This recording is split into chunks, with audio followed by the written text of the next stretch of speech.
आदरणीय उपस्थित दाजुभाइ दिदीबहिनीहरू, सबै साथीहरूको योभन्दा अगाडि मैले कुरा सुन्नु पाइनँ। अचानक म बागलुङ जानुपर्ने कार्यक्रम बन्द, त्यहाँ पनि साथीहरूको अपूर्व जमघट भन्दै हुनुहुन्थ्यो, राम्रो कार्यक्रम थियो। त आज यो कास्की जिल्ला गण्डकी प्रदेशको मुटु राजधानी, यो सुन्दर पर्यटकीय नगरी मात्रै होइन, यो सिँगै गण्डकी प्रदेशको मुटुको रूपमा रहेको छ। मुटुले पैतालादेखि शिरसम्म जसरी रक्त सञ्चार गर्छ, त्यसै गरी नेपाली कङ्ग्रेसको अब आउने आन्दोलन, अब आउने सङ्घर्षमा यसले अत्यन्त प्रभावकारी रूपले जनचेतना अभिवृद्धि गर्नको निम्ति ठुलो मद्दत पुर्याउनेछ भन्ने मैले विश्वास लिएको छु। तपाईँहरूले जुन ढङ्गको उत्साहका साथ आज सहभागी हुनुभएको छ, म सम्पूर्ण सहभागीहरूलाई, साथीहरूलाई, आदरणीय दाजुभाइ दिदीबहिनीहरूलाई हार्दिक रूपबाट अभिवादन गर्न चाहन्छु।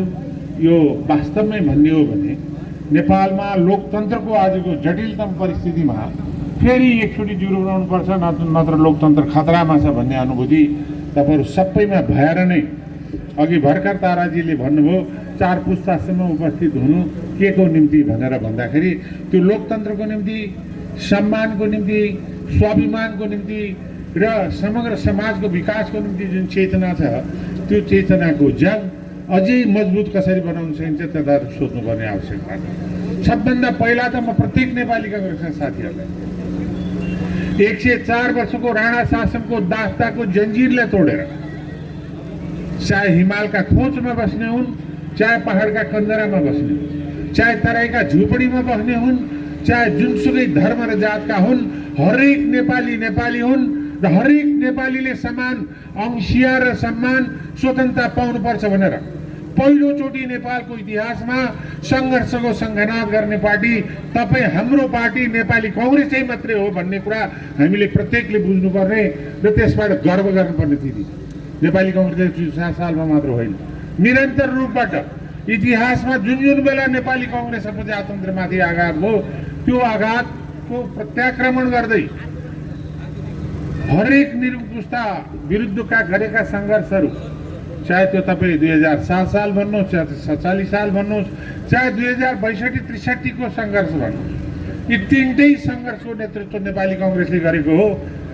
र यो तीनटै सङ्घर्षको नेतृत्व मात्र होइन, नेपालको इतिहासमा जति युग परिवर्तन दस्तावेजहरू बने, चाहे 2015 सालको पहिलो संविधान, चाहे 2047 सालको दोस्रो संविधान या 2072 को तेस्रो संविधान, यी तीनटै संविधान परिवर्तनको दस्तावेज नेपाली कङ्ग्रेसको नेतृत्वमा बन्यो।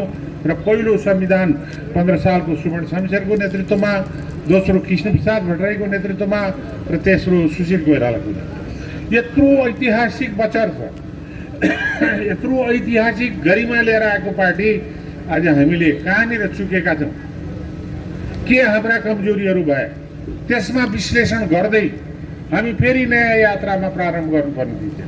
आज जुन किसिमको स्थितिबाट देश गुज्रेको छ, त्यो सम्पूर्ण स्थिति हेर्दाखेरि तीनटा सङ्घर्ष गरेर अगाडि बढेको यो नेपाली कङ्ग्रेसले फेरि चौथो सङ्घर्ष कम्युनिस्ट अधिनायकवादको विरुद्ध गर्नुपर्ने हाम्रो दायित्व थपिएको छ भन्ने कुरा हामी प्रत्येक काङ्ग्रेस साथीहरूले बुझ्नुपर्ने आवश्यकता छ।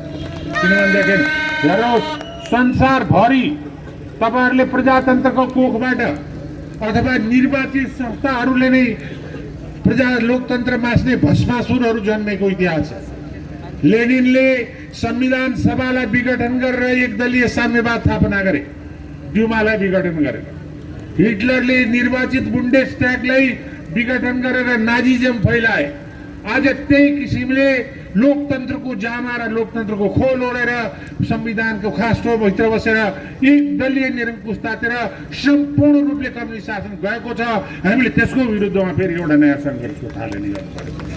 साथीहरू, लोकतान्त्रिक पार्टीभित्र वाद प्रतिवाद र संवाद हुन्छ। लोकतान्त्रिक पार्टीभित्र विचारका विविधता हुन्छ। लोकतान्त्रिक पार्टीभित्र कहिलेकाहीँ चाहिँ नि व्यक्तित्वको टकराव पनि हुन्छ। ती प्रत्येक टकरावको बावजुद पनि नेपाली काङ्ग्रेसको लामो इतिहासमा कहिले पनि लोकतन्त्रको यात्रामा नेपाली काङ्ग्रेस थाकेन कसैले भगाएर भागेन, आफ्नो कर्तव्यबाट चुकेन र कसैसँग आत्मसम्मान गरे। त्यही ढङ्गले अहिले तपाईँहरूले फेरि सोच्नुपर्ने आवश्यकता छ। हाम्रो दायित्व हामी भित्रका वाद प्रतिवाद र संवाद आफ्नो ठाउँ छ, आन्तरिक रूपबाट गरौँला। तर सम्पूर्ण पद्धतिमाथि लोकतन्त्रका आधारभूत मान्यतामाथि जसरी चुनौती सुरु भएको छ, त्यो चुनौतीको सामना हामी फेरि गर्छौँ र फेरि लोकतन्त्रको स्थापना गर्छौँ भन्ने दृढता आज प्रत्येक कार्यकर्तामा जोगाउनु पर्ने आवश्यकता छ। यो आजको कार्यक्रम खेलकुदवाला साथीहरूले भन्यो भने यसलाई वार्म अप कार्यक्रम भने हुन्छ, फिल्मको साथीहरूलाई भन्यो भने कास्टिङ मात्रै भने हुन्छ। यो निरन्तर रूपबाट अहिले हामी केही समय नेपाली काङ्ग्रेसको 14औं महाधिवेशनमा केन्द्रित हुनुपर्ने स्थिति छ। तर गाउँ गाउँ बस्ती बस्तीबाट उठाएर कम्युनिस्ट अधिनायकवादको विरोधमा आज भएका तमाम विकृतिको विरुद्ध नयाँ सङ्घर्ष स्थापना गर्नुको अभियान चलाउनु पर्ने अहिले तपाईँ हाम्रो दायित्व छ। यो दायित्वमा हामीले कसले के पाउँछौँ भन्ने भन्दा पनि मेरो सन्तानले लोकतान्त्रिक स्वाभिमानता साथ बाँध्न पाओस् भन्ने दृष्टिकोण नै सबभन्दा महत्त्वपूर्ण दृष्टिकोण हो। त्यसैले 3 पुस्ता 4 पुस्ता यहाँ तपाईँहरू भेला हुन्छ, किनभने स्वाभिमान र सम्मान बिनाको लोकतन्त्र हुँदैन। अब अहिलेको सरकारको प्रधानमन्त्री ओलीले तपाईँहरूमध्ये कसैले सम्झिनु भएको छ भन्ने पहिलोचोटिको भाषणमा उहाँले के भन्नुभएको छ भने यो 2 तिहाईको नजिक आएको क्रान्तिकारी प्रगतिशील कम्युनिस्ट सरकारले, नेकपाको सरकारले संसारभरि नगरेको विचित्रको कामहरू चाहिँ गरेर देखाउनेछ। त्यो विचित्रको काम यति धेरै विचित्रहरू छन्, म तपाईँसँग अहिले बताउन चाहन्छु। संसारमा कुनै एउटा त्यस्तो देश देख्नु भएको छ किसानले ऋण गरेर मेहनत गरेर परिश्रम गरेर बेचेको उखुको मूल्य लिन सङ्घर्ष गर्नुपर्ने, आफ्नै माल सामानको मूल्य लिन सङ्घर्ष गर्नुपर्ने देश ओलीको नेतृत्वभन्दा अरू देशमा हुँदैन। यही एउटा सबभन्दा ठुलो विचित्र। यस्ता विचित्रका घटना तपाईँ गर्नुहुन्छ भने प्रधानमन्त्रीजी निरन्तर रूपबाट चाहिँ नि भ्रष्टाचार विरोधीका कुरा गर्नुहुन्छ। अहिले यति धेरै ठुल्ठुला भ्रष्टाचारहरू भएका छन्। तपाईँ चाहे व्हाइट बडी काण्ड भन्नुहोस्, चाहे के अरे यो न्यानो बडी काण्ड भन्नुहोस्, चाहे बुढी गण्डकी भन्नुहोस्, चाहे 33 केजी सुन भन्नुहोस्, चाहे चाहिँ नि के अरे ओम्नी प्रकरण भन्नुहोस्, चाहे यति प्रकरण भन्नुहोस्, चाहे सुरक्षा मुद्रणमा 70 करोडको घोटालाका जुन कुरा छन् त्यसलाई भन्नुहोस्, र हुँदा नेपाली जनता मृत्युको दोसाँधमा उभिरहेको बेला यो देशमा कोभिड-19 को निम्ति खरिद गरिएको सामानमा पनि भ्रष्टाचार गर्ने योभन्दा अपराधी सरकार इतिहासमा कहीँ पनि हुँदैन भन्ने तपाईँले यो अत्यन्त ठुलो अपराधपूर्ण स्थिति। अहिले झन्डै 50 अरब चाहिँ नि कोभिड प्रतिरोधी भ्याक्सिनको निम्ति चाहिँ नि चाहिन्छ भनेर भनिरहेको, यो पनि अर्को भ्रष्टाचारको अखडा हुन्छ भन्ने कुरा चाहिँ नि हामीले अहिलेदेखि बुझ्नुपर्ने आवश्यकता छ। एकातिर यो भ्रष्टाचार अघि नै हाम्रो ताराजीले त भन्नुभयो, तर त्यो एम्नेस्टी इन्टरनेसनल भन्दा पनि त्यो ट्रान्सपेरेन्सी इन्टरनेसनल भन्ने संसारभरिको ट्रान्सपेरेन्सी भने पारदर्शी त्यो संस्थाको ग्लोबल करप्सन ब्यारोमिटर भन्ने संस्थाले नेपालमा 58% गत वर्षभन्दा बढ्ता भ्रष्टाचार भएको कुरा उल्लेख गरे र त्यो भ्रष्टाचारमा स्वयं राष्ट्रका प्रमुख राष्ट्रपतिदेखि प्रधानमन्त्रीसँग नाम लिएको थियो। यसले गर्दा अन्तर्राष्ट्रिय रूपले हामीलाई यो कम्युनिस्टको सरकारले भ्रष्टहरूको सरकारको रूपमा चिनाएको छ। जहिले पनि प्रधानमन्त्री भन्नुहुन्छ कि लो भ्रष्टाचारलाई म देखिसहन्न, शून्य सहनशीलतामा काशीका तमाम साथीहरूको अघिल्तिर पत्रकार साथीहरूसँग प्रधानमन्त्रीलाई चुनौती दिन चाहन्छ। यदि साँच्चै उहाँ भ्रष्टाचार विरोधी भए यो देशले पत्याएको चिनेको कुनै भूतपूर्व प्रधान न्यायाधीशको संयोजकत्वमा निष्पक्ष पारदर्शी न्यायिक आयोग गठन गरेर यो सम्पूर्ण घोटालाको छानबिन गर्ने तागत छ ओलीको। तागत भयो भने त्यो दिन हामीले पनि आँट गर्यो भनेर भन्नु, तर त्यो छैन। अनि के भने यो पनि छ त्यो पनि छ भनेर हामीहरू हाम्रा साथी हाम्रा नेताहरूलाई मुस्ने काम गरियो। तागत छ भन्दाखेरि त्यो प्रमाणित गरेर देखाउन त कसैले रोकेको छैन। तर सम्पूर्ण भ्रष्टाचारको केन्द्रबिन्दु अहिलेको सरकार र कम्युनिस्टहरू नै छ र उनीहरू कम्युनिस्टहरू यो भ्रष्टाचारको महाजालोबाट अर्जित पैसाबाट जनतालाई आतंकित त्रसित बनाउँदै फेरि आउनु अर्को निर्वाचनलाई कब्जा गर्ने रणनीतिमा छन्। यदि यही सरकार यसै गरेर भने अर्कोचोटि संवैधानिक रूपले हुनुपर्ने समयमा निर्वाचन हुन्छ कि हुन्न भन्ने पनि प्रश्न अहिले हाम्रो अघि तेर्सिन थाल्यो। एकपछि अर्को गरेर लोकतन्त्रको खोल ओढेर संवैधानिक जामा पहिरेर कुरा प्रजातन्त्रको गर्ने तर भयभरका लोकतन्त्र विरोधी काम एकपछि अर्को यो सरकारले गरेको छ। मानव अधिकारको लाई नियन्त्रण गर्न ल्याएको विधेयक, सँगसँगै पत्रकारहरूलाई नियन्त्रण गर्न ल्याएको मिडिया काउन्सिल विधेयकदेखि आम सञ्चार विधेयक, त्यसै गरेर चाहिँ नि विभिन्न ढङ्गले जुन सुरक्षा राष्ट्रिय सुरक्षा परिषदको ऐनलाई चाहिँ नि पनि संशोधन गरेर सुरक्षा अङ्गहरूलाई पनि आफ्नो नियन्त्रणमा लिने खालका जुन दुस्साहस गरिएको छ, यो सम्पूर्ण दुस्साहस लोकतन्त्र विरोधी एक दलीय पद्धतिबाट निर्मित धारणाबाट बनेको चिज हो। हेर्नु, संसारमा कहीँ पनि कुनै ठाउँमा पनि तपाईँहरूले कसैले पनि अमिलीको बोट रोपेर सुन्तलाको फल खान खोज्नु भने पाउनुहुन्न। कम्युनिस्टलाई मतदान दिएर लोकतन्त्र संरक्षित हुन्छ भन्नु दिवा स्वप्न हो भन्ने कुरा सबैले बुझ्नुपर्ने हो। कम्युनिस्टबाट लोकतन्त्र सुरक्षित हुँदैन। कम्युनिस्ट र लोकतन्त्र भनेकै, कम्युनिजम र लोकतन्त्र भनेका एकअर्काका विरोधी प्रतिस्पर्धी विचारहरू। अहिले देशव्यापी रूपबाट प्रतिस्पर्धी विचारहरूलाई दमन गर्ने काम यो सरकारले जोडतोडको रूपमा गरेको छ। हामी लोकतन्त्रमा विश्वास गर्नेहरू के भन्छौँ भने हरेक विचारको सहअस्तित्वबाट मात्रै लोकतन्त्र चल्छ। बहुलवाद भनेको मेरो विचार, अर्काको विचार, सबैको विचार, त्यसको संश्लेषण, त्यसको चाहिँ नि घर्षणबाट लोकतन्त्र निस्किन्छ। विभिन्न विचार लिएर समाजमा अगाडि बढ्छन्, तिनीहरूको बिचमा सहअस्तित्व हुनुपर्छ भन्ने हाम्रो दृष्टिकोण।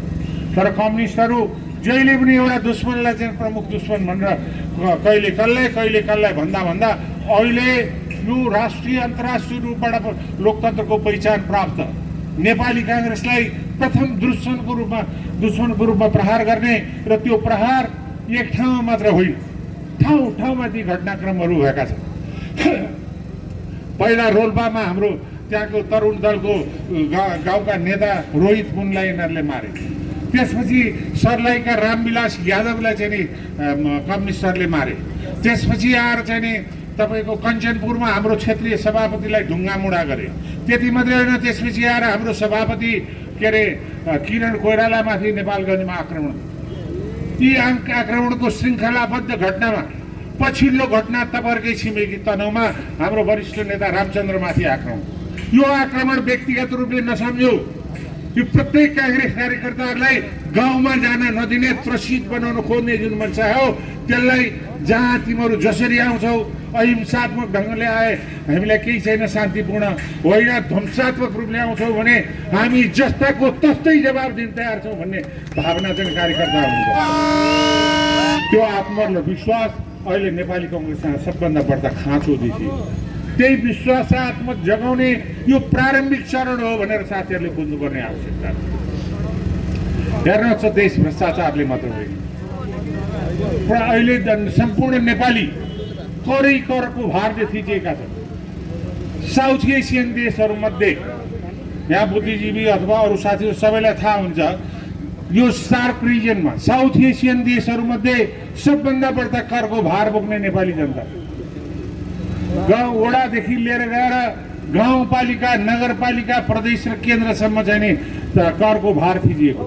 तर त्यो करको भार अनुसार त्यो करको भार यिनीहरूलाई मोटर किन्न, मोटर बाइक किन्न, आइफोन किन्नुको निम्ति होइन, त्यो जनतालाई प्रत्याभूत हुनुपर्छ भन्ने आन्दोलन गाउँबाट सुरु हुनुपर्ने आवश्यकता, त्यही गाउँबाट उठ्नुपर्ने आवश्यकता। विकास निर्माणका कुराहरू लुटको रूपमा परिणत भएको छ। अहिलेको सम्पूर्ण गणतन्त्रलाई, संवैधानिक तन्त्रलाई लुटतन्त्रको रूपमा परिणत गर्ने एकपछि अर्का कामहरू भएको छ। मूल्य वृद्धि, तपाईँहरू अहिले हेर्नुहोस् त कति मूल्य वृद्धि भएको छ। बेरोजगारीको समस्या सीमा नआएको थियो। भ्रष्टाचारको त मैले अघि नै बताइसकेँ कि संसारमा सबभन्दा प्रसिद्धि कमाएको छ भ्रष्टाचारमा नेपालले। ताकत छ भने अहिले पनि इन्टरनेसनल लेभलको ट्रान्सपरेन्सी इन्टरनेसनलले घोषित गरिसकेपछि त्यो होइन भनेदेखि निष्पक्ष आयोग गठन गरेर जनतालाई सार्वजनिक गरेर त्यो हो कि होइन भनेर सरकारले प्रतिवेदनलाई होइन यो झुटो हो भनेर कसैले विश्वास गर्ने स्थिति छ। यसरी जुन ढङ्गले देश सम्पूर्णलाई एउटा बन्दीगृहको रूपमा परिणत गर्दै बाहिर देखाउनुको निम्ति हुनसेङ मोडलको डेमोक्रेसी भनेर म भन्छु कहिलेकाहीँ बाहिर देखाउनको निम्ति अलिअलि बोल्न पनि दिने अलिअलि जुलुस सुलुस निकालेर गर्न पनि दिने तर सम्पूर्ण सत्ताहरू कब्जा गर्ने खालका नीति अहिले लिएको छ। म प्रशासनलाई पनि आग्रह गर्न चाहन्छु, प्रशासनलाई दुरुपयोग गरिएको छ र हाम्रा साथीहरूलाई नियन्त्रण गर्ने र दमन गर्नको निम्ति तपाईँहरूले नियम नीति बाहिर हो भने त्यस्ता कुराहरू नमान्नुहोस्। भोलिको विकल्प भनेको लोकतन्त्रै हो, लोकतन्त्र भनेको काङ्ग्रेसै हो भनेर तपाईँहरू सोच्नुहोस्। अहिले केही समय क्षणिक रूपबाट चाहिँ कम्युनिस्टहरूको लयमा लागेर लोकतन्त्रका आधारभूत मान्यता र लोकतन्त्र व्यक्तित्वहरूलाई चाहिँ माथिको आक्रमण तपाईँहरूलाई पनि चर्को पर्न सक्छ भन्ने कुरा समयमा बुझ्नु आवश्यक छ। त्यसैले यो आज हामी जुन कालखण्डमा उभिएको छ त्यो परिस्थिति अत्यन्त जटिल कालखण्डमा उभिएका छ। पत्रकार साथीहरू पनि हुनुहुन्छ, मलाई लाग्यो त के छ भने हामी नेपाल लोकतन्त्र नेपाली काङ्ग्रेस मात्र होइन, लोकतन्त्र मात्र होइन, सिङ्गै राष्ट्रियता धरापमा पर्ने खालको स्थिति अहिले देखिएको छ। तपाईँहरूले देख्नु भएको छ द्वितीय विश्वयुद्धको समयमा शीत युद्धको अवस्था थियो। त्यो द्वितीय विश्वयुद्धमा को शीत युद्ध अमेरिका र रुसको बिच, सोभियत युनियनको बिच, त्यो तत्कालीन सोभियत युनियन र अमेरिकाको बिचको द्वन्द्व शीत युद्ध युरोपमा केन्द्रित थियो। अहिले विश्व शीत युद्धको अर्को नयाँ चरण सुरु भएको छ जुन अमेरिका र चीनको बिचमा को सबभन्दा ठुलो द्वन्द्वहरू छन्। संसारव्यापी रूपले द्वन्द्व सुरु भएको र अहिलेको केन्द्रबिन्दु साउथ एसिया हुन्छ, त्यहाँ माथि पनि हाम्रो तत्कालीन छिमेकी हुनाले नेपाल हुन्छ। एकातिर विश्व परिवेशमा अत्यन्त ठुलो द्वन्द्वात्मक भूमरीमा हामी छौँ भने अर्कोतिर दुईटा देशहरूको बिचको जुन शत्रुतापूर्ण दुईटा छिमेकी देशहरूको बिच शत्रुतापूर्ण द्वन्द्व छ। यो द्वन्द्वको फासमा हामी परेका छौँ र अहिलेको ओली सरकार राष्ट्रवादको ठुल्ठुलो कुरा गर्छ तर यी राष्ट्रवादहरू नक्कली राष्ट्रवाद हुन् भन्ने प्रमाणित भइसकेको अवस्था। नेपाली काङ्ग्रेसले यत्रो लामो ठुलो इतिहासमा नेपालको स्वाभिमान, नेपालको राष्ट्रियता र नेपालको सम्मानमा न दक्षिणसँग सम्झौता गर्यो न उत्तरसँग सम्झौता गर्यो। हामीले अहिले पनि हाम्रो भूभागको सम्बन्धमा बिना शर्त ल सरकारलाई गर भनेर चाहिँ हामीले समर्थन गर्यौँ। तर त्यो समर्थनको बावजुद अहिले जुन किसिमका गतिविधि एकातिर सी जिनपिङका विचार बोकेर चाहिँ नि अहिलेका नेकपाका नेपाल कम्युनिस्ट पार्टी चाहिँ नि प्रशिक्षित हुने, सी जिनपिङको विचारबाट प्रशिक्षित हुनु भने के हो? अरू सबै त अहिले बताउनु फुर्सद नहोला। त्यसको 13 दफा मात्रै तपाईँ पढ्नुहोस्, उसका 14 बुँदा मध्ये 13 बुँदामा के छ भनेदेखि सम्पूर्ण राज्य सत्ता, प्रहरी र चिनिया के अरे यो सेना,